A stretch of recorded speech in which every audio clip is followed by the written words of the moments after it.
Tuhan segala kuasa, Juru selamat dunia, Yesus Kristus Tuhan. Sebab dari mula datang keselamatan kami. Kaulah Allah, Kaulah Tuhan atas langit bumi. Yesus Tuhan, Kaulah Tuhan atas segala suku bangsa. Yesus Tuhan, Kaulah Tuhan memerintah untuk selamanya. Yesus Tuhan, Kaulah Tuhan atas segala suku bangsa. Yesus Tuhan, Kaulah Tuhan memerintah untuk selamanya. Beri kemuliaan bagi Tuhan. Ya, silakan duduk Bapak Ibu.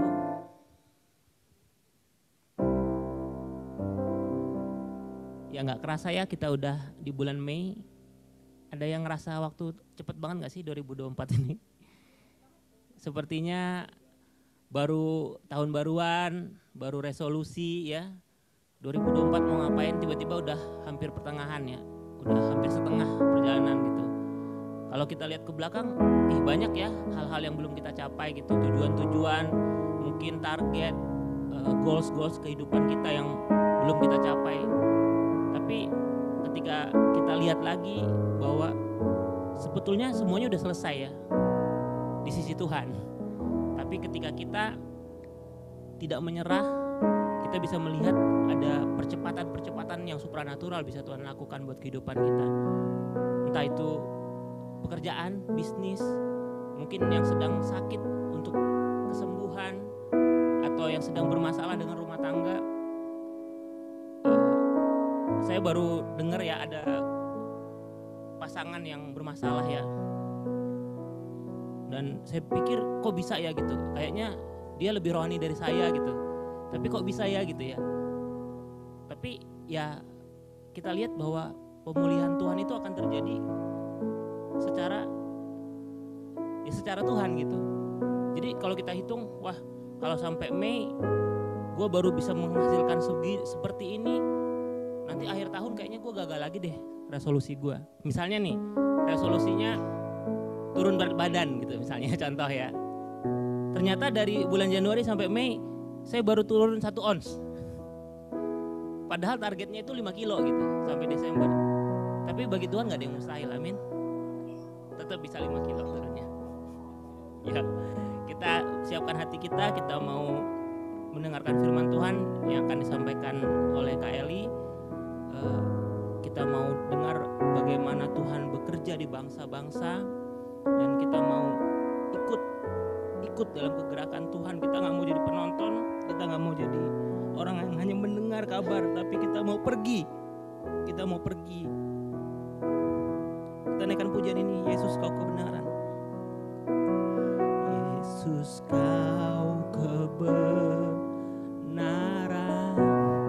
yang menyelamatkanku, yang menyelamatkanku.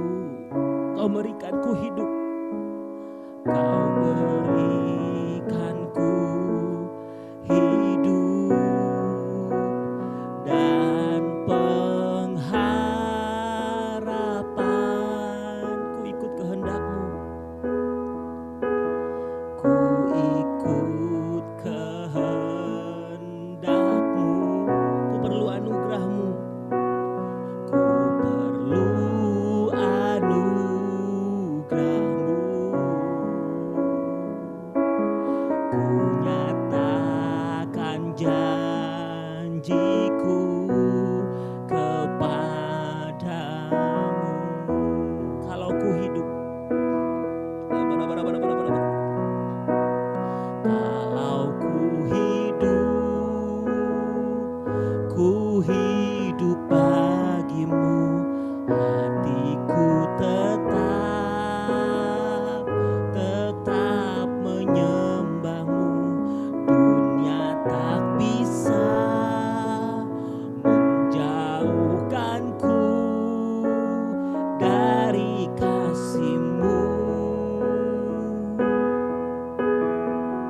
Selama ku hidup bagimu, mataku tetap memandangmu.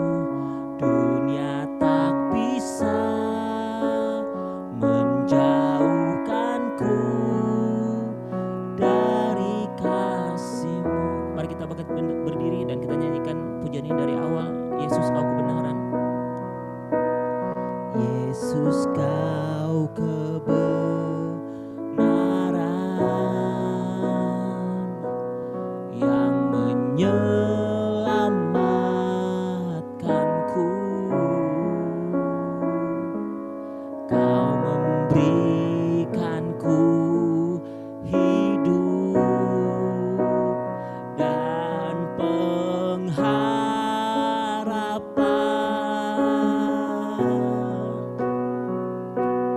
Ku ikut kehendak-Mu, ku perlu anugerah-Mu, ku perlu anugerah-Mu.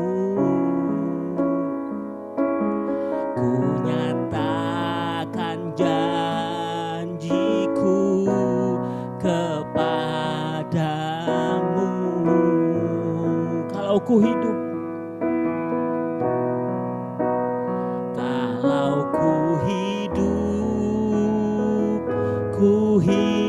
bagimu, hatiku tetap menyembah-Mu. Dunia tak bisa menjauhkanku dari kasih-Mu.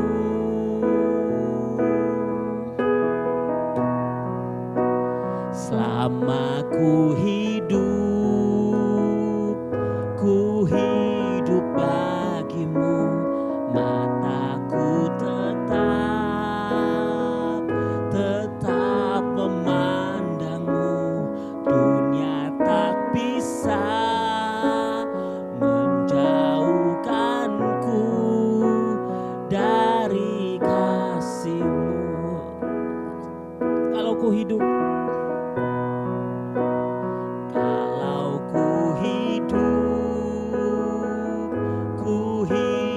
bagimu, hatiku tetap menyembah-Mu. Dunia tak bisa menjauhkanku dari kasih-Mu.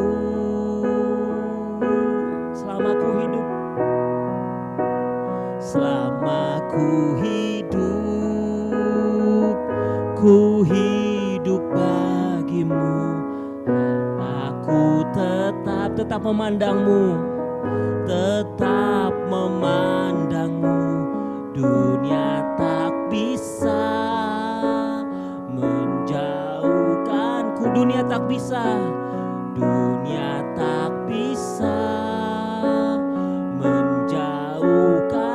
Dunia tak bisa menjauhkanku dari kasih-Mu.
hidup bagi Tuhan.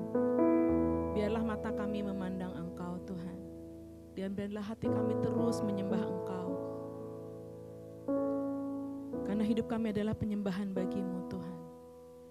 Kami berdoa biar Roh-Mu bekerja ketika firman dibagikan, ketika kesaksian dibagikan. Hamba berdoa Roh-Mu bekerja pada setiap hati kami. Engkau berbicara secara khusus, sesuai dengan kebutuhan kami akan Engkau, sesuai dengan apa yang Tuhan mau kami kerjakan masing-masing di tempat ini dalam hidup kami, untuk masuk dalam panggilan Tuhan, untuk masuk dalam tujuan-tujuan Tuhan menciptakan setiap kami pribadi per pribadi, masuk di dalam yang Tuhan kehendaki dari setiap apa yang sedang kami kerjakan saat ini Tuhan. Terima kasih Bapa, biarlah Tuhan yang memberikan clarity atas kami semua, sehingga kami tahu bahwa kami melangkah di dalam track-Nya Tuhan. Terima kasih Bapa, di dalam nama Yesus kami berdoa, amin. Shalom. Shalom. Ya, semangat ya. Puji Tuhan, ya nama saya Eli, saya ikut suami ke Kamboja sejak tahun 2009 ya. Ada panggilan nanti dijelaskan di sini sekalian, karena kesaksian ya, supaya setiap kita gimana sih melangkah kemudian masuk pada panggilan. Tetapi saya juga mau kasih tahu bahwa panggilan itu sebenarnya kepada setiap kita ya. Itu tidak hanya kepada tertentu, itu untuk lintas budaya atau lintas negara, itu memang khusus. Tetapi pada dasarnya panggilan itu bagi kita semua ketika kita menerima Kristus dalam hidup kita. Jadi saya sering kali mengingatkan buat semua orang-orang yang bersama-sama dengan kita di pelayanan bahwa kita semua misionari di area kita masing-masing. Di area bekerja, di area kuliah, di area sekolah, di area rumah tangga, di area tetangga atau mungkin RT RW, kita adalah misionaris Tuhan. Ya, kita agen pembawa keselamatan daripada Tuhan. Ya, hidup bagi tujuan Tuhan. Nah, kadang kita berpikir kita merasa bahwa kita tidak hidup dalam tujuan, karena kita berpikir hidup dalam tujuan itu orang-orang yang ambil bagian dalam pelayanan gitu. Jadi kalau saya hanya fokus di usaha saya, bisnis saya, atau hanya di pekerjaan, berarti saya berpikir kayaknya saya kurang deh hidup dalam tujuan itu. Nah, oleh sebab itu kita mau melihat sebetulnya Tuhan itu mempunyai tujuan dalam hidup kita masing-masing itu spesial dan luar biasa. Ya, next. Ya, berangkat dari Efesus pasal 2 ayat 10, karena kita ini buatan Allah diciptakan dalam Kristus Yesus untuk melakukan perbuatan baik yang dipersiapkan Allah sebelumnya. Ia mau supaya kita hidup di dalamnya. Pelajaran ini sebenarnya mungkin ada pelajaran di Psalm ya. Psalm itu bicara tentang God purpose ya in our life. Salah satunya adalah Efesus pasal 2 ini. Artinya kita menyadari bahwa setiap kita itu ada pekerjaan baik yang Tuhan siapkan. Bahkan sebelumnya, artinya sebelum kita hidup di dalam Kristus itu sendiri, sudah ada yang Tuhan ciptakan, Tuhan sediakan buat kita. Dan Tuhan mau kita hidup di dalamnya. Nah kalau saya dulu sebetulnya tinggal di Tangerang, anak kedua dari 7 bersaudara, dulu cuma sekolah semea di Semea Negeri Cikokol Tangerang.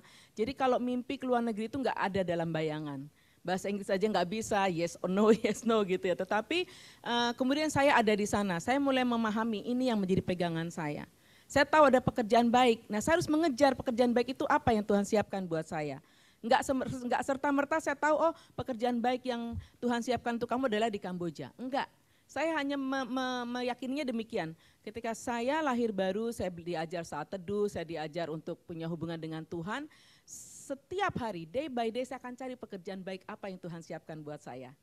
Gitu. Ketika Tuhan bicara tentang mengasihi, saya hanya melihat sekeliling, saya harus mengasihi. Dan saya langsung saya harus mengasihi semua orang. Termasuk ketika saya naik ojek, kasih yang terbesar adalah keselamatan. Ya udah saya ngomong aja tentang keselamatan ke tukang ojek.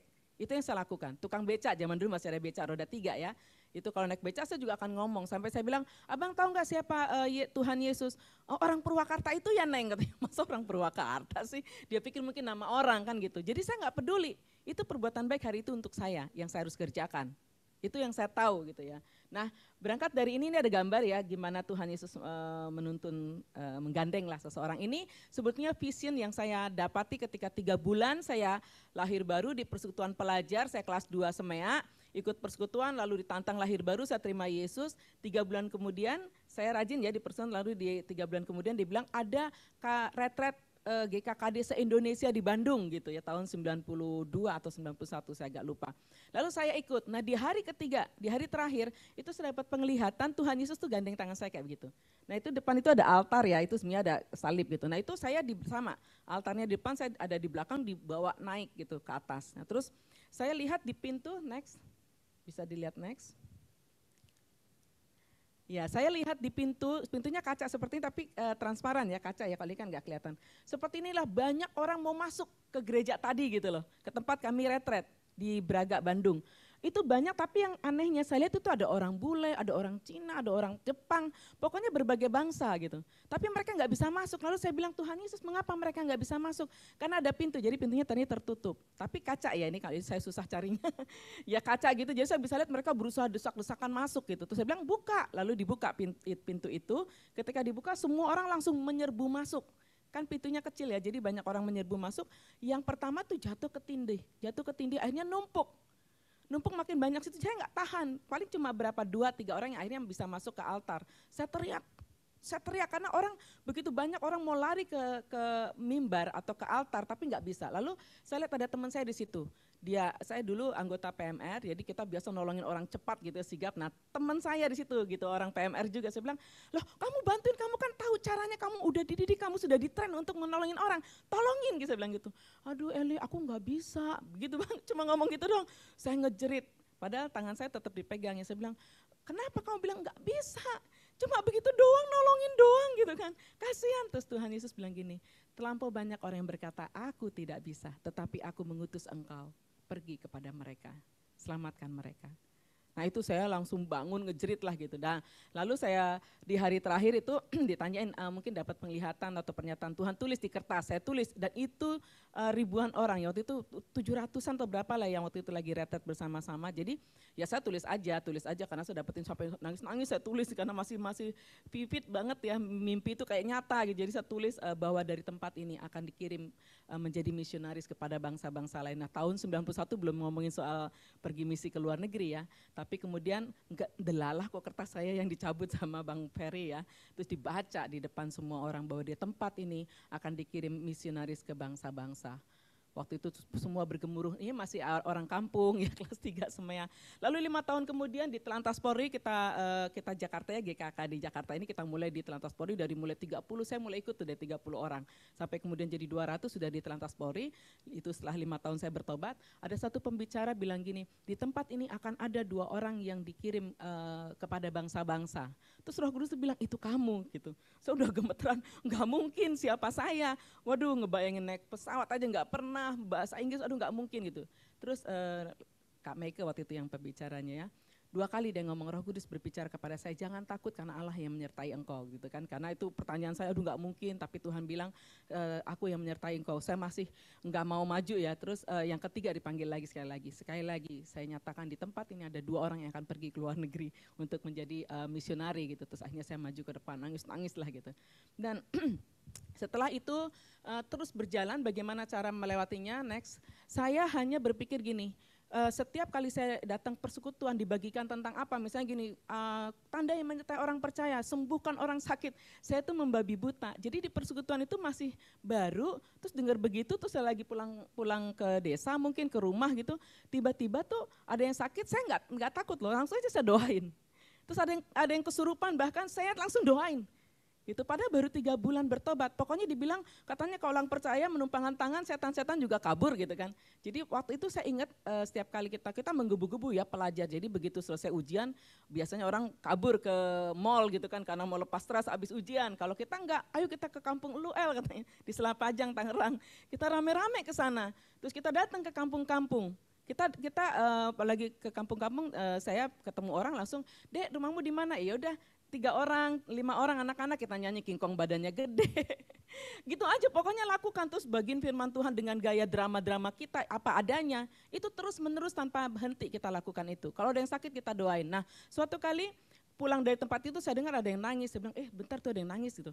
Kita datengin gak taunya dia kesurupan. Udah didoain nih, dalam nama Yesus gitu kan. Malah ngejerit-jerit, kita kan takut, tapi saya pikir gini, ini nalarnya langsung jalan gitu, ada kuasa yang dipegang. Udah akhirnya saya bilang gini, dengan kuasa yang dari surga aku berdoa, jadilah diam dalam nama Yesus. Dia diam gitu, udah diam berarti kan dia sadar. Saya tanya, Bu kita pindah ke depan yuk, karena dia di dapur, kakinya tuh udah deket ke api. Jadi ini langsung bilang kalau begini terus dia lontak-lontak, bahaya karena pakai kayu ya. Mereka lagi bikin, kalau nggak salah mau munggah, jadi bikin ketupat gitu. Jadi airnya udah banyak banget. Terus kita angkat badannya gemuk, nggak ada yang kuat. Ya udah, itu simple gitu. Itulah cara Tuhan menolong kita, memimpin kita sebetulnya. Ada gerakan-gerakan dalam hati kita. Nah, percaya itu sebagai pekerjaan baik yang Allah mau dalam hidup kita, lalu bertindak gitu. Itu yang saya kerjakan, sedikit demi sedikit mentaati hal-hal yang, tapi karena ingat ya katanya, setia dalam perkara kecil akan diberikan perkara yang lebih besar ya, bicara tentang talenta. Jadi seberapa banyak Tuhan bisa trust sama kita, itu tergantung ketika kita merespon. Nah respon kita itu didasarkan kepada iman kita kepada Kristus. Kan kita melangkahnya, saya beresponnya karena saya percaya ini dari Tuhan gitu. Saya nggak peduli kalau misalnya nggak sembuh segala macam, ya Tuhan malu, bukan saya pikir gitu. Ya saya masih bisa melenggang gitu. Tapi masa sih Tuhan, saya udah nyebut nama Yesus nih. Gitu. Jadi waktu itu kejadiannya akhirnya dia sadar. Malah dia bilang gini, siapa namamu? Udah kayak orang dukun aja kan denger, namamu siapa, namamu siapa? Saya tanya dalam nama Yesus, siapa kamu? Padahal ibu-ibu dia bilang Kasimin gitu. Wah tetangganya langsung bilang, itu istri suami yang udah meninggal gitu.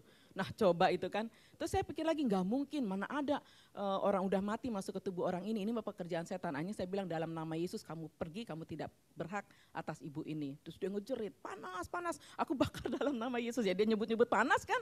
Jadi saya ngerasa begini, ajaib ya gitu. Kenapa hal-hal seperti itu bisa terjadi? Karena kita itu pilihan Tuhan, kita itu diangkat, dipilih, dilepaskan dari dunia yang sudah hancur oleh dosa itu gitu. Saudara, dosa begitu masuk ke dalam, kita kan selalu bilang, oh dosa keturunan. It's not sesimpel kayak gitu. Jadi dosa keturunan bukan hanya, oh kita nggak punya keselamatan, bukan hanya itu, tapi dosa yang dari Adam dan Hawa lakukan, itu menghancurkan seluruh tatanan dunia. Cara berpikir dunia, cara penyembahan dunia, cara serakah-serakahnya dunia, itu semua merasuk. Itulah hancurnya dunia ini, dan kita hidup di dalam kondisi yang seperti itu. Tapi Tuhan panggil kita, Tuhan angkat kita untuk dipulihkan, didaur ulang gitu, atau diciptakan ulang di dalam Kristus Yesus, dan ada pekerjaan baik. Sama seperti ketika Tuhan ketemu dengan Petrus, dia penjala ikan ya, dia bilang ikutlah aku akan menjadikan engkau penjala manusia. Udah gak ada yang lain saudara. Jadi kalau engkau ada di perusahaanmu sekarang, kalau engkau sekarang punya usaha dan punya staf sekarang, itu adalah ladangmu untuk kamu menjadi alat keselamatan bagi Tuhan. Kenapa? Karena kamu sudah diselamatkan. Itu jadi prinsip. Sebelumnya tadi Roma pasal 8 ya, Roma 10, Roma 15 ayat 18. Sebab aku tidak akan berani berkata-kata tentang sesuatu yang lain, kecuali tentang apa yang telah dikerjakan Kristus olehku, yaitu untuk memimpin bangsa lain kepada ketaatan oleh perkataan dan perbuatan. Jadi saudara, memang saya dulu dikenal di pelajar itu pokoknya pawang setan, cari Kak Eli aja. Saking ngusir-ngusirin setan gitu ya, sampai saya harus berhadapan dengan kiai waktu itu. Pokoknya ceritanya panjang kali lebar, saya nggak akan bagikan di sini. Tapi yang saya percaya adalah tadi, bahwa saya melangkah di dalam kuasa Tuhan.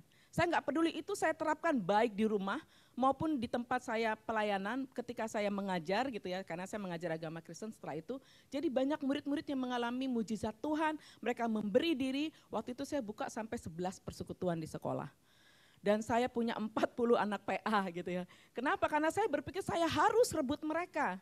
Saya harus rebut mereka. Saya punya waktu, saya berikan untuk mereka. Kalau nggak bisa hari itu semuanya bisa jadi hari Senin, Selasa, Rabu. Jadi Senin pagi untuk yang sekolah siang, siangnya langsung untuk yang sekolah pagi. Saya bikin 2 grup. Saya nggak peduli. Itu yang saya kerjakan terus menerus. Nah sampai pada akhirnya saya mempercayai bahwa itu semuanya cara Tuhan mentrain saya. Itu cara Tuhan mendisiplin saya untuk satu pekerjaan yang lebih besar yang sebenarnya Tuhan sedang siapkan. Saudara, kondisimu saat ini dalam seperti kondisi apapun, itu sebenarnya lagi trainingnya Tuhan nih. Kita masuk dalam persiapan-persiapan Tuhan untuk yang di depan. Atau mungkin yang sedang kau kerjakan ini sebenarnya itulah yang Tuhan mau. Tetapi kenapa begini-begini aja, stagnan ya? Enggak bisa, enggak mungkin gitu. Tuhan kita Tuhan yang besar, ada sesuatu yang Tuhan nyatakan, kita itu pilihan Allah. Kita itu udah sama dengan surga, hanya kita masih ada tinggal di dunia. Sepanjang kita masih ada di dunia, maka ada yang perlu kita kerjakan. Nilai-nilai kerajaan sorga itu dihadirkan di tengah-tengah kehidupan kita. Karena cuma tinggal pindah tempat kok, mati terus tiba-tiba bangun udah di surga gitu loh. Tapi kondisi kita akan tetap sama, orang yang sudah diselamatkan oleh Allah dan yang berhak hidup bersama-sama dengan Kristus. Tapi sepanjang kita di dunia ini, kita itu dipenjara oleh tubuh jasmani kita. Gitu. Dan orang hidup kita tahu mau nggak mau kita ngikutin tatanan dunia yang sudah rusak ini. Tetapi kita sudah diangkat sekali lagi untuk tidak hidup di dalam kerusakan itu. Justru kita menjadi orang-orang yang memulihkan bahwa pada pemulihan. Nah waktu saya sampai di Kamboja, hari kedua, hari ketiga kita bengong gitu ya. Terus mau penginjilan nggak bisa bahasanya. Sementara setiap hari saya itu khotbah karena kan persekutuan sekolah ya. Terus sampai di sana tuh nggak bisa khotbah. Mau khotbah pakai bahasa apa? Bahasa Khmer nggak bisa, bahasa Inggris nggak bisa. Jadi cuma diem ngurusin anak-anak doang gitu, rasanya hopeless banget. Dan itu butuh waktu yang cukup panjang. Ternyata Tuhan punya rencana untuk setiap kita. Mungkin ada masa kita kayak seperti masuk dalam situasi yang kita nggak nyaman ya. Seperti kayak masa inkubasi sebetulnya. Untuk satu pekerjaan yang Tuhan siapin. Belajarlah setia di situ. Jangan pernah pindah, jangan pernah ini hanya karena di sana gajinya lebih gede atau ini begini, tapi tanya kepada Tuhan, pererat hubungan dengan Tuhan di masa-masa inkubasi, di masa-masa yang sepertinya tidak terjadi apa-apa. Itu yang saya alami, lalu dapetin Roma 15 ini. Yaitu untuk memimpin bangsa lain kepada ketaatan. Wah, saya udah mikir nih. Berarti saya harus memimpin bangsa Kamboja. Gimana caranya memimpin bangsa Kamboja? Berarti saya harus jadi pemimpin baru bisa memimpin bangsa ini. Tapi gimana caranya? Kan gak mungkin tiba-tiba datang ke pemerintahan, hey PM gitu. Saya mau bantuin bangsa ini, saya mau terlibat di memimpin bangsa untuk lebih baik, gak bisa. Tapi saya mulai step dari hal yang kecil. Saya mulai bikin masakan, saya kasih ke tetangga. This for you, nyam. Karena gak bisa ngomong kan, iya dia tahu dikasih makanan ya kan, dibawa makan, terus besok dia anterin piringnya kan, sengaja jangan pakai bungkus-bungkus piring biar dia balikin kan. Balik, delicious, thank you. Terus kapan lagi bikin kue lagi, kirim lagi. Terus akhirnya anak saya jadi bisa masuk ke rumahnya kan, dia punya anak kecil juga, main rame-rame di situ. Udah duduk aja nemenin, gak bisa ngomong, cuma senyum. Kadang-kadang kalau ada apa saya ikut bantuin nyapuin, udah jangan kan mungkin bahasanya dia gitu. Tetapi itu menjadi dorongan buat saya pengen bisa ngomong sama orang ini, saya harus belajar. Terus saya catetin, ini apa Okun gitu, thank you in Khmer, thank you in Khmer.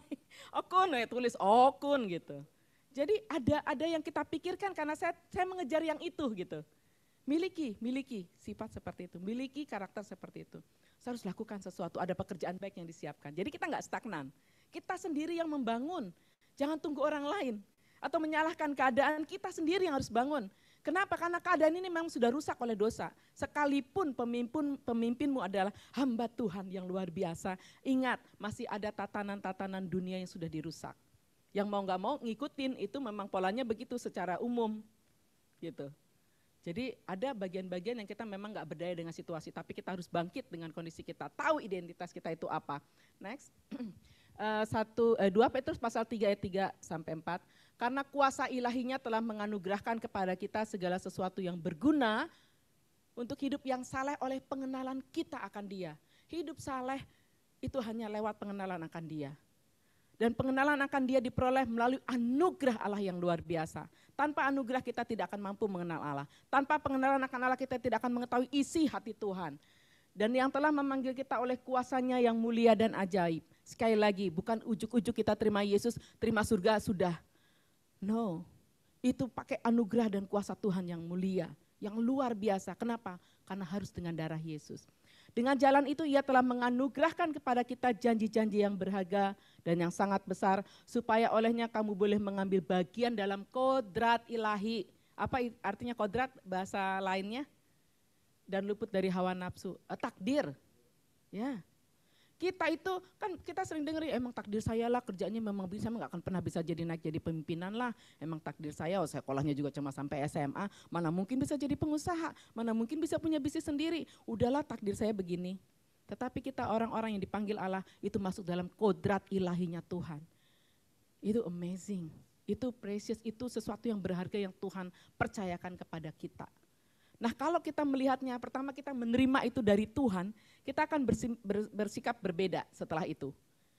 Ketika engkau punya anak PA, ya mungkin 2 orang ini pun kayaknya lama banget pertumbuhan rohaninya.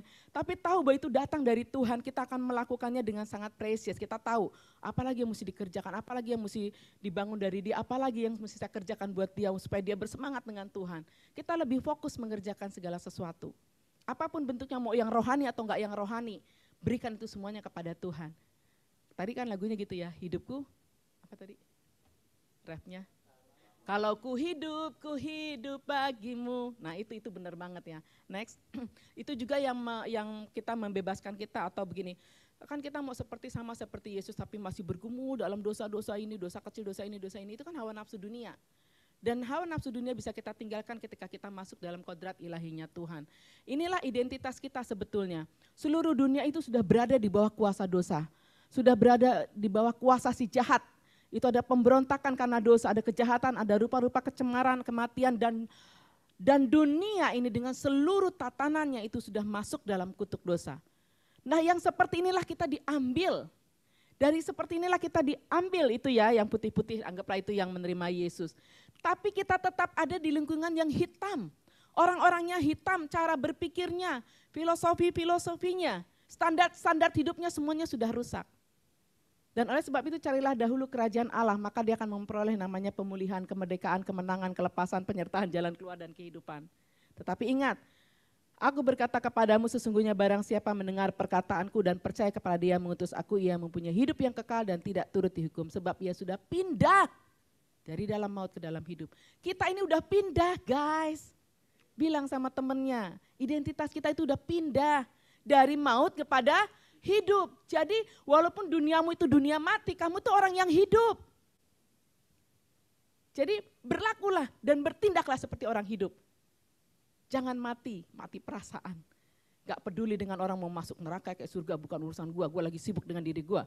Gimana mencapai target-target tertentu supaya gue bisa naik menjadi bagus dalam karir saya.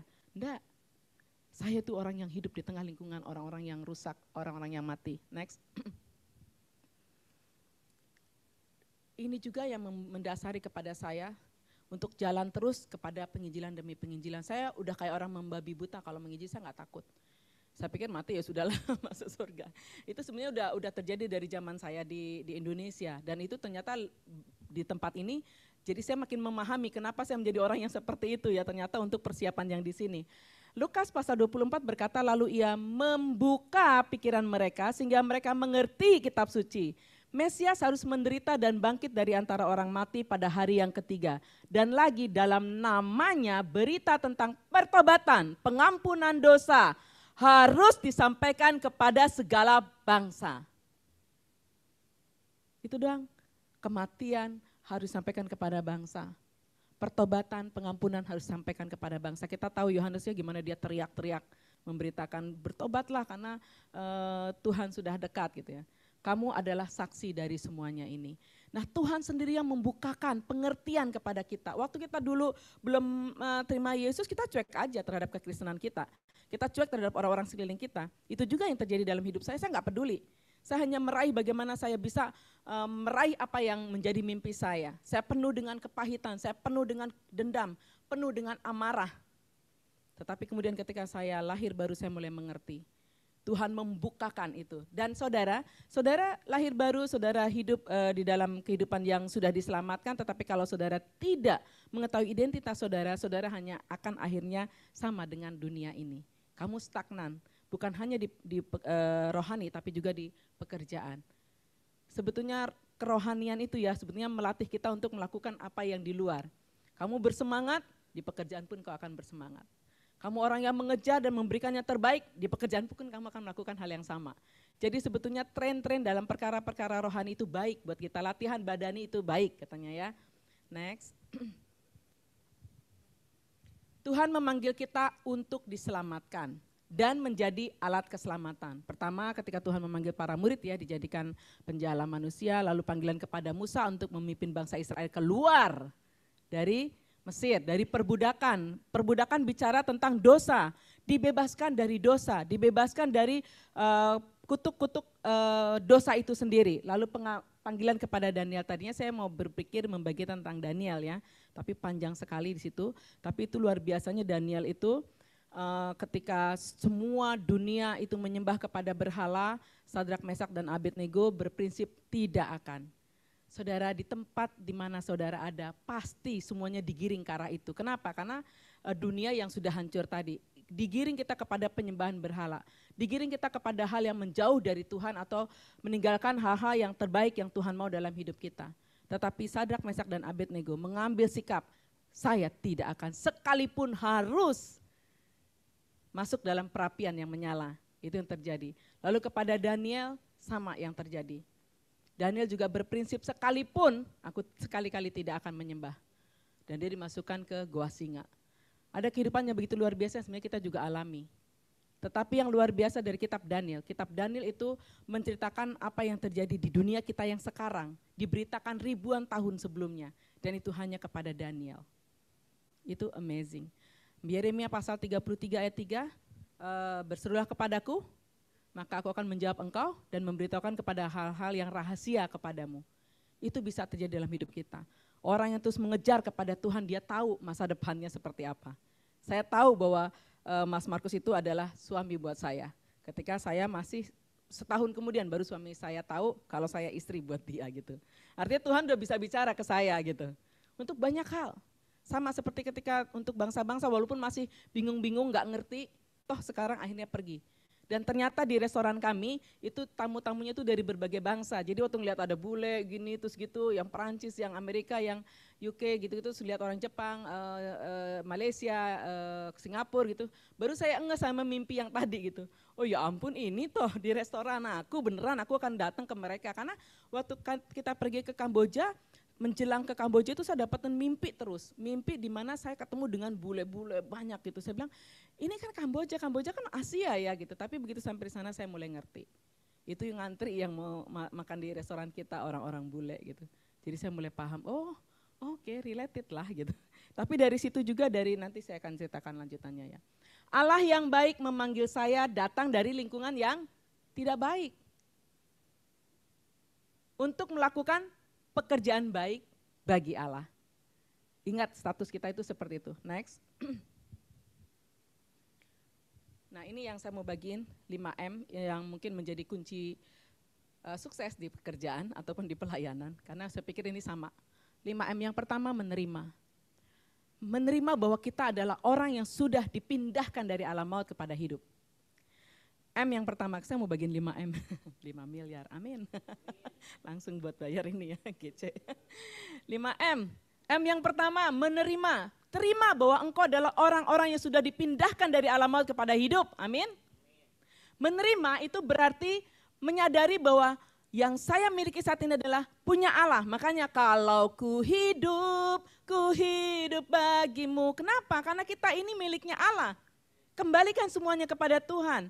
Pikiranmu, dayamu, usahamu, uangmu, pekerjaanmu, pelajaranmu, masa depanmu. Berikan semua kepada Allah. Karena kalau engkau memilikinya sekarang, itu juga punyanya Tuhan. Yang kedua, anugerah Allah dan kepercayaan Allah. Lihat itu sebagai Allah trust sama kita. Siapa kita sehingga Allah trust sama kita? Ketika Tuhan memberikan 5 uang talenta kepada 3 orang itu, dia berikan. Itu kepercayaan Tuhan. Apakah kau mengembangkannya atau kau menyimpannya? Kepada yang mengembangkannya dibilang, baik sekali engkau hambaku yang setia, engkau sudah setia dalam perkara kecil. Oleh sebab itu aku akan memberikan kepadamu perkara yang lebih besar. Tetapi kepada orang yang menyimpan, apa yang terjadi? Kamu memang pemalas gitu. Jangan sampai kita didapati dalam situasi itu. Karena mau tidak mau ketika kita menerima Yesus, kita buatan Allah, maka kita menjadi hamba yang diberikan talenta oleh Tuhan. Terus yang kedua, M kedua adalah memikirkan. Artinya memikirkan, nggak peduli mau sesibuk apapun, mau kondisinya kayak nggak bisa nih PA jam segini, udah jam 5 pagi, udah PA jam 5 pagi gitu. Itu orang yang memikirkan dia tidak mengabaikan lalu bagaimana agar lebih baik. Ini berlaku bagi pekerjaan kita juga, di dalam pekerjaan kita. Orang yang punya 5M, ya kaya raya. Karena M yang kedua dia pasti memikirkan, ini tanggung jawab saya kerja di perusahaan ini, apalagi yang bisa saya berikan lebih baik, apalagi supaya menjadi lebih maju, apalagi yang bisa menjadikan target-target ini sampai, saya harus bekerja lebih keras lagi demi mencapai itu orang yang memikirkan. Dia enggak malas. Sama dengan orang yang menerima talenta, dia memikirkan sedemikian rupa sampai akhirnya dia mampu mengembangkannya. Belum lagi uang mina 1, semua orang diberi 1, tapi 1 ada yang bisa mengusahakan sampai 10. Dan diberikannya kepercayaan 10 kota. That is our God. Ketika Allah trust sama kita, itu enggak main-main loh. Kenapa? Karena Allah memberikannya itu sesuai dengan kuat kuasanya Tuhan, anugerahnya Tuhan, dan itu tidak dibeda-bedakan setiap kita. Tapi sepanjang mana kita mau mengerjakannya, sejauh mana itu yang membedakan. Kalau dipikir kita kan semua sama, lahir baru cuma terima benih 1, bukan cuma ya, itu anugerah. Terima benih 1 kita lahir baru, kita terima Yesus, kita menerima surga. Lalu kenapa hasilnya beda? Ada orang yang memang serius, sungguh-sungguh memikirkan dan mengerjakan. Tapi ada orang yang terlalu sibuk dengan dunia ini. Tapi ada orang juga terlalu khawatir dengan kehidupannya. Kita semua sama, punya benih yang sama. Yang membedakan hasilnya apa? Sudah waktunya kita punya 5M ini. Menerima bahwa itu dari Tuhan. Menerima itu anugerah Tuhan. Menerima itu precious. Yang kedua kita memikirkan, jangan diam. Ini kan untuk memenuhi GC ini ya, wah itu panitia memikirkan lalu dibikin matahari yang kebagian, bulan ini matahari dari kita, mikirin apa yang terbaik, apa yang, itu orang-orang yang berjuang, akhirnya menghasilkan. Coba kalau nggak dipikirin, udahlah hasilnya pun nggak akan maksimal gitu. Dan kita punya benih itu untuk memikirkan, kenapa? Karena kata Tuhan, kita itu berjalan dengan Tuhan. Ketahuilah aku menyertai kamu sampai kepada akhir zaman. Yang menyertai kita itu Allah. Bukan hanya begini, yang menyertai kita itu malaikat berlaksa-laksa, no. Yang menyertai kita Allah sendiri. Allah sumber pemilik surga, pemilik bumi. Saya tinggal begini, kalau saya minta sesuatu terus nggak dapat, saya bilang ya mungkin memang bukan jatah saya. Saya aja yang salah minta. Udah. Apa enggak ada berat di hati, langkah aja. Emang enggak ada ya sudah. Saya enggak peduli. Kalau sampai hari ini saya misalnya pergi ke desa, aduh mobilnya mogok lagi, ya udahlah kita stay di tempat mana yang kita mogok, nanti benerin lagi baru kita bisa jalan lagi. Ya udah memang itu yang dipercayakan Tuhan hari itu. Kita berdoa, iya berdoa, tapi kalau belum ya memang mungkin belum waktunya. Saya terima, tapi tidak itu menghentikan saya untuk udahlah Tuhan gak siapa nih, saya gak akan lakukan. Itu yang terjadi respon kepada Tuhan ketika memanggil orang, kepada anak muda yang kaya. Aku sudah melakukan ini, apalagi yang harus aku lakukan, ikutlah aku. Oh tunggu ya, saya menguburkan bapakku. Kalau kita pikir nguburin bapak, berarti saat itu bapaknya mati, kok bisa dia duduk-duduk di situ dengerin Tuhan Yesus? Itu adalah peribahasa bahasa Yahudinya mereka. Artinya dari peribahasa itu adalah, ntar kalau semuanya udah selesai, gue udah kosong, udah ini baru gue mau ikut Tuhan. Berapa sering kita mau ada kesempatan pelayanan, kesempatan memberi, kesempatan untuk melakukan sesuatu untuk Tuhan, kita bilang nanti dulu ya, saya masih sibuk dengan ini. Nanti dulu ya, uangnya belum istirahat. Nanti dulu ya, karena masih ada kebutuhan ini. Dan kita berkata tidak. Sayang kesempatan itu lewat. Tuhan udah trust sama kita, kitanya yang melepaskan itu. Jadi sebenarnya kita yang menutup berkat bagi diri kita sendiri. M yang ketiga itu mendoakan. Pekerjaan atau pelayanan, lihat itu sebagai kepercayaan yang Tuhan beri, itulah tempat pelayanan kita. Jadi jadikan itu sebagai pokok yang harus saya doakan. Gak bisa tanpa itu, karena doa itu berkata gini, Tuhan aku gak mampu tolongin ya gitu. Tanda bahwa kita tuh rendah hati, tanda bahwa kita tuh gak punya apa-apa, tanda bahwa kita itu mengharapkan Dia. Minta-minta dan Tuhan senang ketika kita depend sama Tuhan, bukan depend sama otak kita, bukan depend sama keahlian, kemampuan atau tingginya pendidikan kita, bukan depend sama itu, tapi depend sama Tuhan. Ketika itu pun membuat kita menyadari walaupun kamu cuma lulusan SMA, tapi kamu kemudian di perusahaan bisa menduduki posisi tertinggi, itu yang dari Tuhan. Dia bisa mengucap, bagaimana kalau sebaliknya? Udah sekolahnya S3, S4, S5, terus tiba-tiba kerjanya itu yang pemimpin saya cuma S1 misalnya gitu. Orang yang mengerti panggilan Tuhan, dia gak akan urusan dengan hal-hal yang begitu. Yang menurut pandangan dunia atau value dari dunia. I don't care. Yang saya mau perhatikan adalah dengan Tuhan, seperti apa. Di posisi terendah untuk itulah engkau ada di situ, karena Tuhan mau membawa daerah itu melalui kamu. Mana yang lebih berharga? Engkau membawa orang-orang kepada Tuhan dari divisimu sendiri, di mana kamu dipercayakan saat itu. Mengandalkan Tuhan sepenuhnya, merindukan kuasa Tuhan dalam pelayanan. Doa itu ya kita semua tahu lah ya, saya sih kayaknya nggak perlu bagian tentang doa lagi nih, semua kalau GKKD kayaknya terkenal kan, gede kuasa. Iya, karena doanya luar biasa katanya. Tapi betul, kadang-kadang kita lupa dengan hal itu, karena rasanya gini, Tuhan sudah tahu, saya mengalami Bapak Ibu, kadang saya lemah di doa, karena saya pikir udah ngerjain terus, pokoknya kerjain. Tapi doa, ketika kita berdoa itu seperti menghadirkan kuasa Tuhan.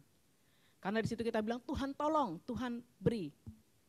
Ya kayak waktu itu, enggak serius berdoa untuk minta mobil, karena ya itu tadi mungkin lupa, hal-hal begitu pun saya anggap udahlah, enggak perlu gitu.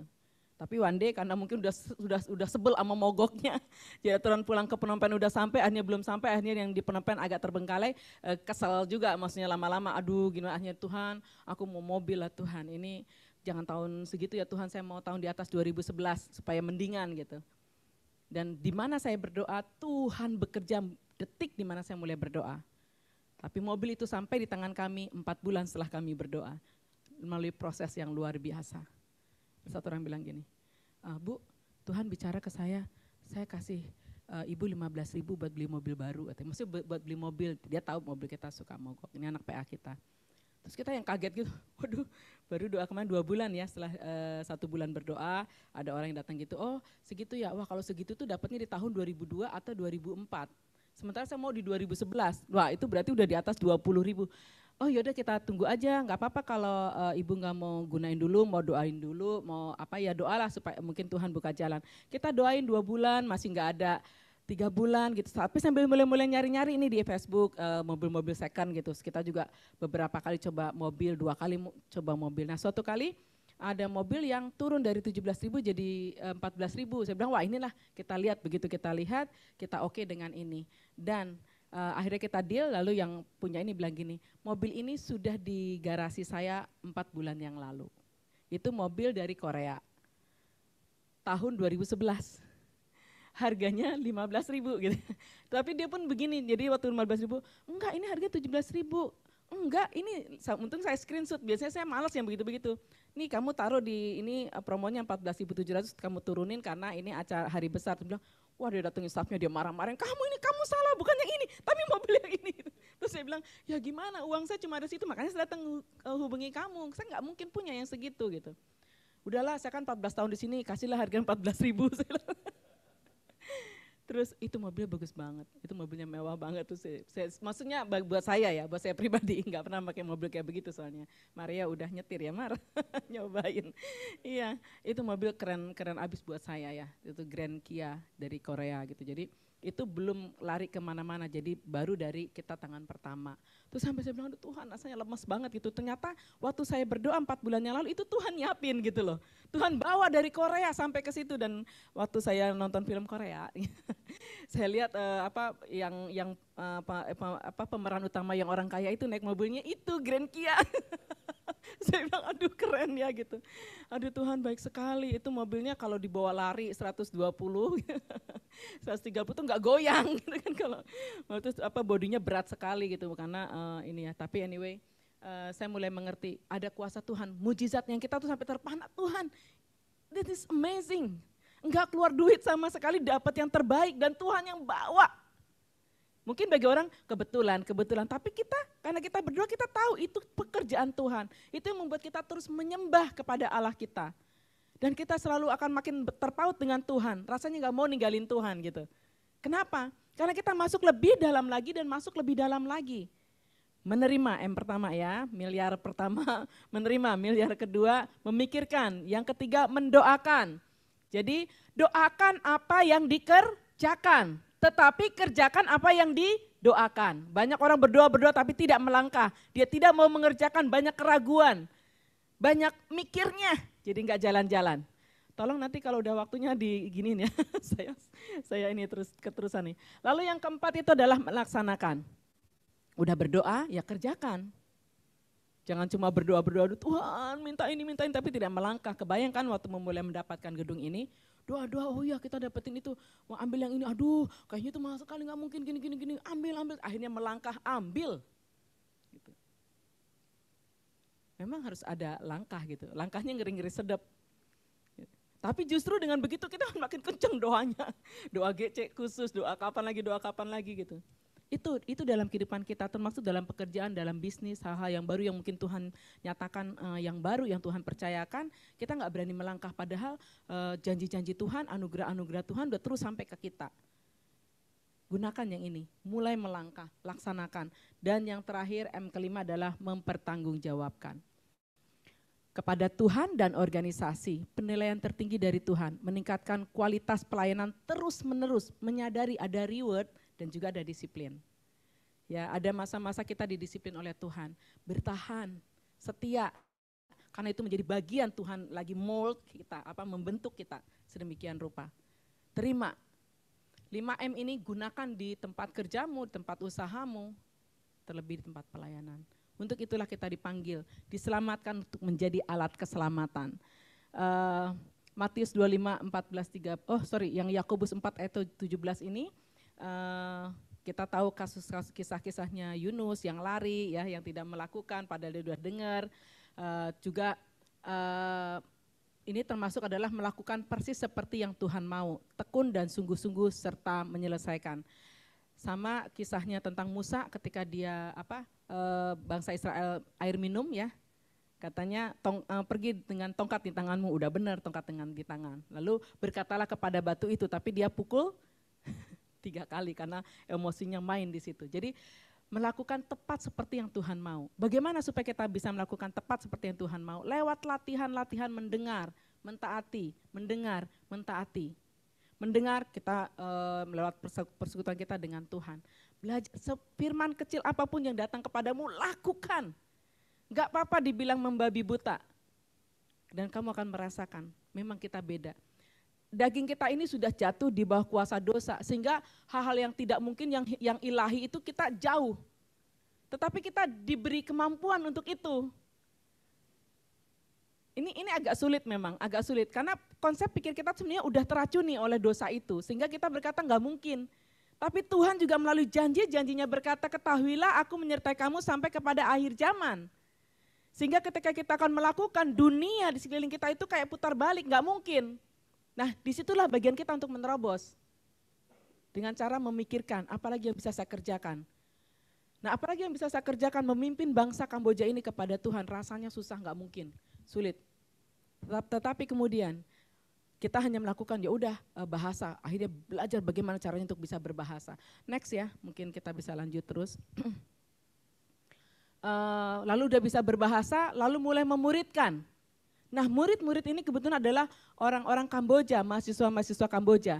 Nah, dari situlah kita mampu, karena mereka adalah orang-orang Kamboja, mereka orang mahasiswa-mahasiswa yang ada kemudian menjadi dosen, menjadi guru dan sebagainya. Nah, saya mulai memahami, kecil yang saya kerjakan hanya memuridkan mereka. Tetapi dari pemuritan ini kita terus ya, di slide terus ya. Kita mulai membuka pelayanan-pelayanan di tempat baru di sana. Jadi semua yang saya bagikan dari firman Tuhan itu ini yang kita hasilkan. Pokoknya melangkah, mengerjakan dari yang kecil-kecil enggak apa-apa. Memuridkan anak-anak, lalu dari situlah kita menjangkau di berbagai tempat terus. Mulai jalan pelan-pelan kita mau selesaikan ya. Ini ada 3 asrama yang kita punya ya, asrama pelajar perempuan, yang tengah itu mahasiswa, yang samping sana adalah pelajar pria. Nah, di sini juga yang tempat yang dari ini kan mereka dari berbagai provinsi. Nah, kita datang yuk ke rumahmu yuk, Nah, akhirnya kita bikin persekutuan-persekutuan di provinsi-provinsi. Lalu kita mulai di situ, nggak apa-apa berapa orang anak-anak dimandiin, dikeramasin, kita buka kelas bahasa Inggris dan sebagainya, itulah kemudian menjadi ada pelayanan-pelayanan di sana. Jadi semuanya mulai dari kecil, mulai dari nol, mulai dari ngomongnya AU gitu. Tapi itu ditekuni, itu dipikirkan untuk lebih baik lagi bagaimana, itu didoakan dan itu dilaksanakan. Takutnya banyak. Tapi melangkah terus karena percaya ada pimpinan Tuhan. Karena tahu ada pekerjaan baik dan Tuhan mau saya tinggal di dalamnya. Apalagi kan udah diutus, masa mau pulang, teriak pulang, Bang Edu pulangin aja kan gak bisa. Mau gak mau. Tapi janganlah nunggu sampai dibegitui kan. Kerjakan aja mulai dari apa yang kita punya saat ini.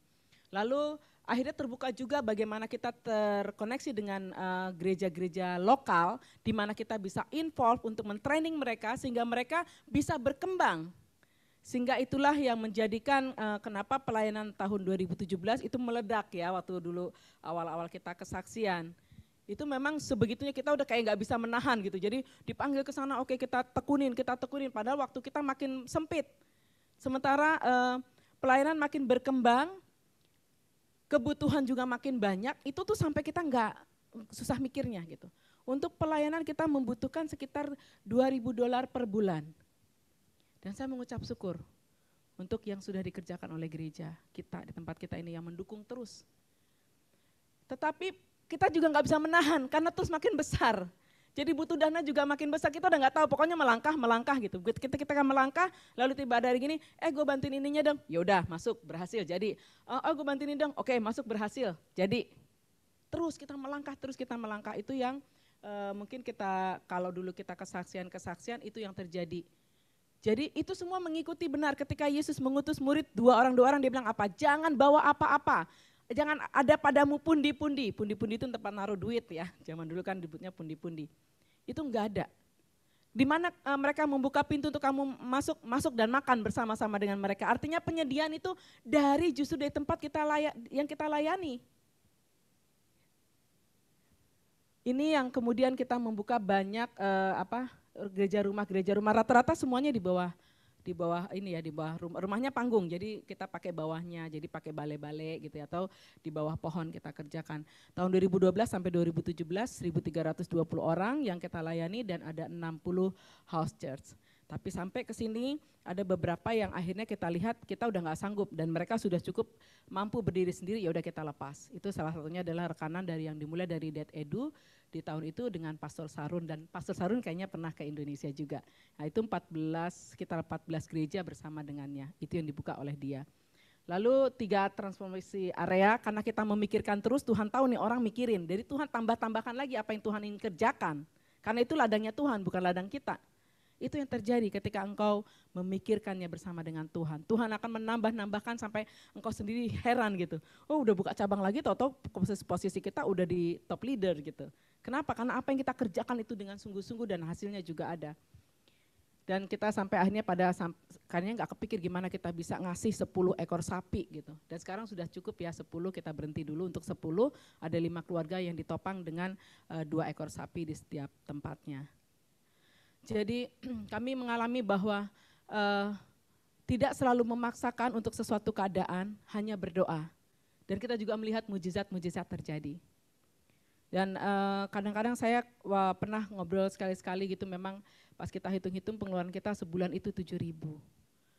Terus kita mikir gimana ya kok bisa day by day ngelewatin. Ada masa-masa kita harus kerja keras sampai 24 jam bikin kue gitu ya. Sampai ada masanya begitu, sampai akhirnya lari-lari cari sayuran karena ada cateringan yang berhari-hari sampai akhirnya drop, akhirnya kena COVID gitu. Ada juga masa-masa begitu. Tapi ada juga yang kita sampai emes, tiba-tiba ada orang datang, saya dengar kamu begini-begini, saya topang ya, saya bantu ininya ya gitu. Wah itu ajaib banget. Kita nggak ngerti. Dan sekali lagi, saya merasa kadang-kadang kalau saya pulang ke sini gitu, saya merasa aduh saya ketemu saudara-saudara yang terus menopang. Dan terima kasih sekali lagi sebesar-besarnya untuk apa yang sudah diberikan kepada kami. Terus setia dari tahun ke tahun ya, padahal kan dolar kan naik turun ya. Sementara yang diberikan kepada kami sekian dari Jakarta itu pasti kebayangin luar biasa. Sedalam-dalamnya kami mengucapkan terima kasih untuk setiap orang yang ambil bagian. Ada Ko Andi yang membantu untuk untuk mereka butuh uang bensin untuk motor gitu ya, jadi per bulan kita kasih. Nah ada satu pendeta yang dia terima, dia beli tanah untuk nguruk tanah sampingnya dan sekarang sudah ada gereja. Dari apa? Dari orang ini. Saya bilang sampai kaget ya, padahal $50 itu nggak seberapa. Sebenarnya untuk bensinnya dia, tapi dia nggak sentuh itu. Kalau nggak ada bensin ya dia jalan kaki. Dan dia pakai itu untuk nguruk tanahnya sampai kita ternyuh banget. Dan dia bilang gini, ini udah saya tutup silahkan bangun gereja di sini. Ya kita juga udah doain, kita juga udah banyak bicara kepada banyak orang, ini ada tanah yang siap dibangun tapi nggak ada juga. Bukan dari kami, tapi tiba-tiba ada temennya datang ke situ, nggak tahu gimana terkoneksi, terus saya yang akan bangun. Begitu udah bangun, udah berdiri, mau diresmiin, minta Dead Edu datang untuk meresmikan. Saya bilang, itu kan gerejamu, ini kamu terserah. Enggak, pokoknya namanya harus ini, DTC katanya gitu. Aduh Tuhan gitu. Ada cara-cara Tuhan. Ya memang ada masa-masa juga kami jatuh, ada masa-masa juga kami sebenarnya lemah. Dan saya merasakan kekuatan doa dari orang-orang. Karena tiba-tiba gini, ini Ibu Eli ya kami doakan Ibu terus gitu. Pemimpin kami, kita ada doa 24 jam doain Bapak dan Ibu. Aduh gak kenal tapi doain gitu ya. Mungkin itu yang menjadi kekuatan bagi kita. Jadi kalau engkau digerakkan hanya untuk doain, doakan. Itu ada orang yang mempertaruhkan mungkin nyawanya saat itu untuk doa-doa dari kita. Ini gereja yang masih kita bangun, next kita enggak bahas di sini. Nah ini restoran kita ya, saya mau kasih tahu yang di sana itu halaman ya, itu halaman kita pakai untuk Natalan waktu itu karena gereja kita itu di atas, tapi kalau pas Natal penjangkauan kita selalu pakai area restoran supaya lebih luas. Ya itu supaya bisa kelihatan luasnya restoran kita, lalu ini yang di dalam, ruangan di dalam, ya seperti ini ya ini di ruangan L-nya karena bentuknya L gitu. Oke next, ini restoran kita, ini yang di dalam. Nah restoran itu di gereja memang nggak luas, sekitar segini deh, ya. Tapi yang itu enggak, ya seginilah panjangnya ke situ, ya ini 5x6 kah? 5x8 atau 6. Nah, terus jadi kadang kita pakai buat training-training gereja-gereja atau NGO, ini cukup menolong. Terus di bawahnya kita pakai buat restoran. Nah di restoran juga tempat meeting orang-orang ya, tiba-tiba tahu oh orangnya yang punya misionari ya, terus diajakin lah, oh kita ada pemuritan, kita ada program ini, ada program itu, ada program medika kesehatan, ada program apa Facebook, macam-macam, termasuk ini ada Anin, dan ini ada Podi, orang Jakarta ya yang pegang untuk pelayanan melalui media, dan Anin di sampai 4 tahun itu bisa menjangkau 10 juta orang untuk mendengar Yesus. Dan 600 yang kemudian diberikan kepada gereja-gereja. Itu yang maksudnya yang bisa di follow up gitu. Itu pekerjaannya Anin sekarang, jadi dia khusus untuk Asia, dia pegang Kamboja. Nah itu untuk para misionaris, rumah kita juga menjadi tempat untuk mereka hadir, datang sekedar melepas lelah atau mau menangis atau berdoa bersama.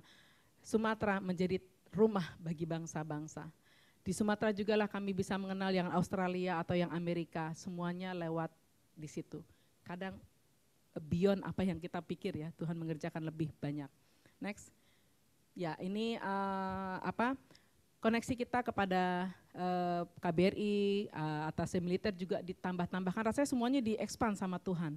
Karena kita memikirkan, memberi yang terbaik gitu. Jadi awalnya sih dia pesan tumpeng untuk TNI, kerjakan dengan sungguh-sungguh, dia tahu akhirnya jadi dekat akrab gitu ya. Nah dia begitu atas militer ganti, orang lain, oh ini namanya Bu Eli, jadi dikenalin lagi gitu. Jadi makin kenal, jadi area influence kita makin luas gitu. Dan itu yang juga membawa resource ke kita gitu. Karena gini, Bu Eli ngerjain apa? Saya lihat lagi bikin sumur, saya mau dong katanya gitu. Ini dari Bu atas militer. Ya udah Bu, silakan kirim ke sini lalu kita berikan, dan itu untuk orang Kamboja. Karena kita berikan akhirnya dibuka gereja rumah di tempat itu. Itu kayaknya aduh rasanya kok ini gampang banget ya gitu. Tetapi kan itu lewat doa yang panjang, lewat proses yang panjang. Nah, kalau engkau dalam proses itu setia aja gitu. Nah ini salah satu yang ikut dengan kita kuliah di tempat kita, kuliah, dia kerja di Sumatera restoran, udah jadi kayak anak sendiri, sekarang udah jadi dosen di satu universitas di Simrip tempat Angkor Wat ya. Nah ini kita melihat bahwa Tuhan itu mau pakai kita tuh seberapa area yang kita beri, segitu Tuhan akan kerjakan. Kalau kamu masih pegang-pegang, masih takut, masih ragu, ya udah, hanya itu yang kamu dapat. Gitu. Jadi semuanya kadang-kadang kita sendiri yang menjadi penghambat berkat Tuhan. Jadi buka seluas-luasnya bagi pekerjaan Tuhan. Lanjut terus. Ya ini keluarga ya sudah. Kami berenam ya, ini anak saya yang pertama, dia guru biola, sekarang udah mengajar tapi juga masih kuliah online di Korea. Terus pintar bahasa Korea, tulis, baca. Saya juga itu amazed dengan dia ya. Terus yang kedua juga sekarang masuk akademi. Dia ambil akademi culinary art. Ya, jadi tukang masak, gak apa-apa. Saya bilang, kamu masih bingung-bingung, udah masuk akmil aja. Akmilnya di dapur. Teman-teman akmilnya di Korea harus 2 tahun kan, akmil. Terus yang di Singapura juga balik untuk mereka wajib militer 2 tahun. Ya udah lu wajib militer di dapur aja. Dia mengerjakan itu karena dia dapetin sesuatu dan dia masih mendoakan mau. Ya inilah ya kesaksian dari yang kami kerjakan. Kita akan tutup dalam doa. Haleluya. Bapa, kami mengucap syukur. Biarlah Roh Kudus berbicara kepada kami. dalam pikiran, dalam hati, untuk sesuatu yang ingin Tuhan kerjakan dalam hidup setiap pribadi kami. Dibuka pengertian kami, dibuka mata rohani kami untuk melihat step yang harus kami jalani. Mungkin hanya satu step, ribuan step dimulai dari satu step. Beri keberanian buat kami menyadari bahwa Allah menyertai kami senantiasa sampai kepada akhir zaman. Beri kami keberanian, dan kami mau hidup di dalam pekerjaan Allah yang Tuhan telah siapkan sebelumnya. Terima kasih, biarlah kami menjadi orang-orang yang menerima keberadaan kami, karena kami mempercayai itu adalah yang Tuhan trust untuk kami, yang Tuhan percayakan untuk kami. Yang kami tahu itu datangnya dari Tuhan, baik pekerjaan pelayanan, rumah tangga, atau jabatan yang ada pada saat ini datangnya dari Tuhan. Oleh sebab itu kami mau memikirkan, memberi yang terbaik seperti kami lakukan kepada Allah, bukan kepada manusia. Dan kami terus mendoakan apapun bentuknya, pekerjaan, pelayanan, rumah tangga, dan kami mau melaksanakan sesuai dengan firman Tuhan yang kami peroleh, dan kami mau mempertanggungjawabkan di hadapan Engkau. Jika seseorang tahu melakukan apa yang baik tapi tidak mengerjakannya, itu adalah dosa. Jadikanlah kami orang yang punya kepekaan untuk melakukan sesuai dengan yang Tuhan mau. Terima kasih Tuhan, terima kasih. Berkati persekutuan di tempat ini, menjangkau banyak orang masuk dalam tujuan panggilan Tuhan. Bawa setiap pribadi kami menjadi orang-orang yang berdampak di lingkungan kami. Terima kasih Bapa. Di dalam nama Yesus kami ucap syukur dan berdoa. Amin. Beri kemuliaan buat Tuhan, luar biasa ya. Sengaja saya biarin sampai jam. Nggak ada karyawan di sini, pengusaha semua ini. Ya silakan kita memberikan offering, silakan tolong saya diingatkan Tuhan bahwa apapun pekerjaan kita, untuk kita percaya bahwa Tuhan melakukan sesuatu yang besar gitu ya. Jadi ya saya percaya di OCM ini juga kita sedang mau memberkati gedung-gedung di tempat ini gitu ya. Kita doakan supaya semakin banyak ya yang hadir di tempat ini. Saya juga nggak tahu hari ini kenapa belum ada masalah mungkin ya di kantornya, jadi belum pada datang ya. Silakan offering hari ini. Ya kita akan mendoakan, kita menerima bahwa ada janji Tuhan buat pelayanan ini ya. Terus kita akan mendoakan juga, kita akan mengerjakan. Jadi kalau ada yang mau bisa diperbaiki, teman-teman silahkan pikirkan apa yang bisa diperbaiki di tempat ini ya.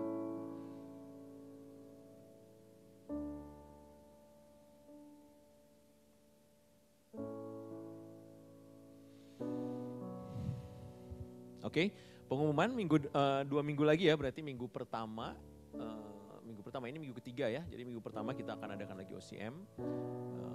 Kita akan coba pikirkan ya gimana supaya semakin banyak yang hadir di tempat ini. Yuk kita berdoa, kita mau tutup OCM event kita hari ini. Bapak terima kasih Tuhan untuk waktu ini, kami bersyukur, kami percaya kami bukan kebetulan di tempat ini. Kami melihat berbagai hal yang Tuhan lakukan di tempat ini Tuhan. Kami melihat bagaimana Tuhan menyertai setiap langkah-langkah kami ketika kami memulai pelayanan ini, ketika kami mendoakan pelayanan ini, ketika kami memikirkan pelayanan ini Tuhan. Kami melihat bagaimana penyertaan Tuhan sempurna, ada jalan-jalan yang keluar yang Tuhan berikan. Kami tahu Tuhan ini masa-masa di mana kami sedang Tuhan bentuk supaya kami tetap setia dan kami boleh melihat sesuatu yang lebih dahsyat dan ajaib terjadi di tempat ini Tuhan. Kami sudah melihat banyak orang yang pernah hadir di tempat ini, pernah diberkati lewat pelayanan ini, tapi kami juga pasti akan melihat sesuatu yang lebih besar lagi, lebih dahsyat lagi Tuhan ke depan. Kami bersyukur Tuhan untuk penunjukan kami sebagai pelayan Tuhan di tempat ini. Biarlah Tuhan terus berbicara. Terima kasih untuk Kak Eli yang sudah membagikan hal yang luar biasa Tuhan buat setiap kami. kami dibangkitkan kembali, kami diperkuat kembali Tuhan. Kami percaya apapun yang dibagikan Kak Eli hari ini itu memberkati kami Tuhan, membawa kami untuk lebih lagi mengenal Allah kami Tuhan. Bahwa ketika kami berjuang, kami menerima janji Tuhan, kami mendoakan, kami memikirkan, kami melakukan, kami mempertanggungjawabkan, kami percaya Tuhan. Tuhan tidak pernah tinggal diam Tuhan, Tuhan mengerjakan sesuatu yang ajaib dan luar biasa. Terima kasih Tuhan, akan ada banyak yang diselamatkan lewat tempat ini, lewat pelayanan ini, akan ada banyak orang yang dimenangkan lewat pelayanan ini Tuhan. Kami berdoa biarlah Tuhan bekerja, kami serahkan OCM ini ke dalam tangan Tuhan. Kau yang memulai, Kau juga yang akan mengakhirinya Tuhan di tengah-tengah kami Tuhan dengan luar biasa, dengan kemenangan daripada Tuhan. Terima kasih, mari kita angkat tangan kita di hadapan Tuhan. Biarlah sinar kemuliaan Tuhan selalu menyertai kita di dalam setiap langkah-langkah kita. Biarlah kasih, damai sejahtera, sukacita yang melimpah dicurahkan oleh Tuhan kepada kita untuk kita bisa melalui hari ini dengan damai sejahtera yang daripada Tuhan, dengan kekuatan yang daripada Tuhan. Biarlah penyertaan Tuhan selalu bersama kita dari sekarang sampai selama-lamanya. Di dalam nama Yesus kami berdoa, haleluya, amin. Puji Tuhan, berikan kemuliaan buat Tuhan. Sudah selesai OCM event hari ini, silakan makan ya.